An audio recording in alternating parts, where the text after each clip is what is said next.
Thank you guys for sticking around and for being here. I've actually been at work, which is why I haven't memorized my speech. So, making a living, you know. Thank you, Larry and Kathy, for sharing the principles and the values and enlightening us with a little history, of course. We don't get enough of that nowadays, for sure.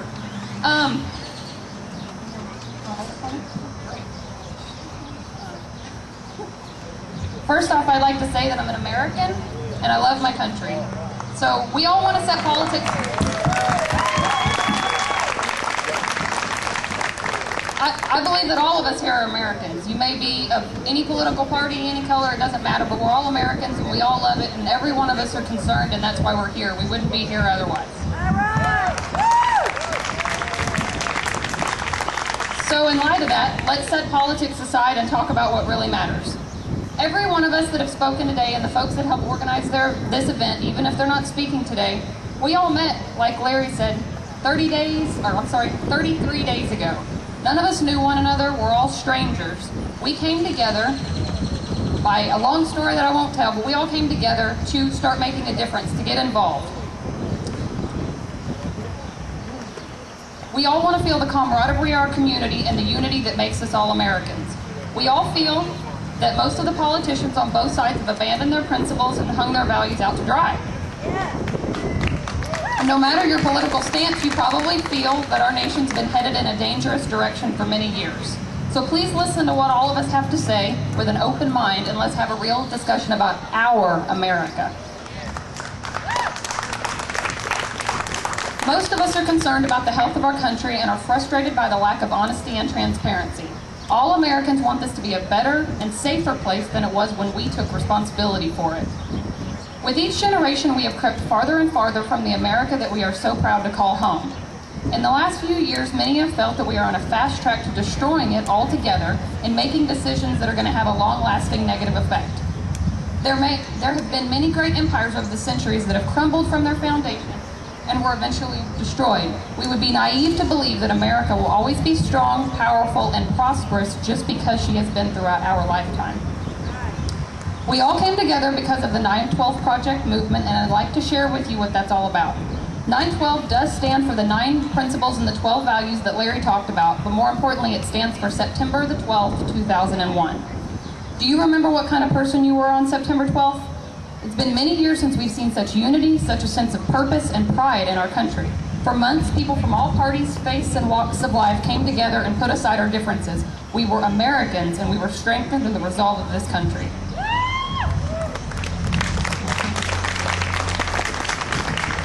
At some point, we went back to the old days of squabbling and thinking along party lines, and since that time, our country has been split further and further apart, more so than it may have been before September 11th, 2001.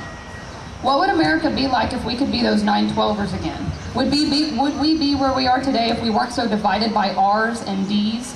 This is a non-political movement. The 9/12 Project is designed to bring us all back to the place we were on September 12th, 2001. The day after America was attacked, we were not obsessed with red states, blue states, or political parties. We were united as Americans, standing together to protect and nurture the greatest nation ever created. The purpose of the 9/12 Project is to assist you and other like-minded Americans who are looking for direction and taking back the control of our country.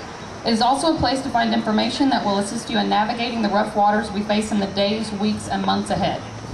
We've created a local group called the Caldwell County 9/12 Patriots. You're welcome to attend our next meeting that's next Friday, April the 24th, but we suggest that you don't wait for us because this starts in your own home. Talk to your family about values and principles. Discuss the importance of what the founders designed for America. Educate yourself. Learn why our founders structured America the way they did. Study the Declaration of Independence and the Constitution. Read the 5,000-Year Leap. Learn about George Washington, Thomas Jefferson, James Madison, Benjamin Franklin, and the other founders. Kathy just shared with us some very interesting facts about our founders. Understanding who these men were and what they did is critical to understanding why we are here today. Those who don't know history are destined to repeat it. Hold or attend regular meetings in your neighborhood or town. Start a book club. Communication with your neighbors is vital to the process of protecting our country. Gather in living rooms, barns, and if you're in Lockhart, maybe a barbecue joint. Share your thoughts and ideas. That same feeling, the commitment to our country, is what we are hoping to foster. We want to get everyone thinking like it's September 12th, 2001 again. So ask yourself 3 questions. Do you watch the direction that America is being taken and feel powerless to stop it? Do you believe that your voice isn't loud enough to be heard above the noise? Do you read the headlines every day and feel an empty pit in your stomach, as if you're completely alone? Well, like we've said before, you're not alone.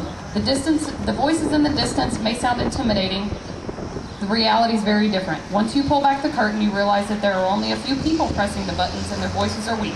They don't surround us at all. At the origin of America, our founding fathers built the country with 28 powerful principles. These principles were pulled from all over the world and from centuries of great thinkers. We've distilled the original 28 down to 9 basic principles. So how do we show America what's really behind the curtain? Read the 9 simple principles. You can find all the literature over there.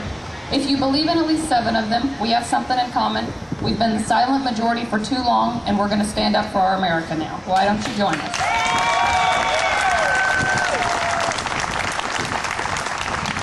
So you may think I'm done and that you're rid of me, but you're not. I am 27 years old, and I'd like to take a couple of minutes to talk to the ladies and gentlemen of my generation, most of us born after 1970. There was a time not so long ago when the right to vote was something worth dying for. Today, most Americans don't believe it's worth taking off work for. John Wayne, back in the 1960s, once said, "In delving back into history of time of the Alamo, I found that men still in their 20s, though, thought deeply of the problems of our country. They were the men who gave us our heritage, and I don't think we give our heritage enough careful thought. Days are moving too fast. We don't sit down and think of the real purpose and needs of our existence." Do you know anyone that has that kind of passion anymore?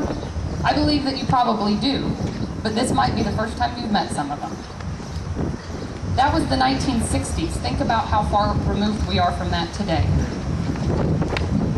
We live in a society that wants what they want, and they want it now. We need to get our priorities back in line.